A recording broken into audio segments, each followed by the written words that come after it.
Truk. Kowe tak takoni, kowe urip iki wedi mati wae. Hah?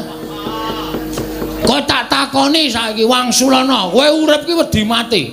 Nek kowe urip wedi mati iki matur karo sing gawe urip kon rasah ngekeki urip karo kowe. Percuma. So nek wis titimangsane kowe tak pundhut bali, kowe tak pundhut bali ning ngayunaning Gusti. Wong urip ki sik ikhlas.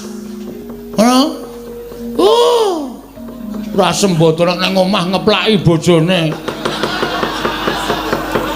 Disikut. Kowe nek saiki diperkarake karo bojomu KDRT kuwi kekerasan dalam rumah tangga. Nek nang kene ketemu Kurawa krembak-krembik percuma. Sik. Kowe kok ngesaki rokok iki dite sapa kuwi? Ngaku ayo. Ngapa aku sang ngomong?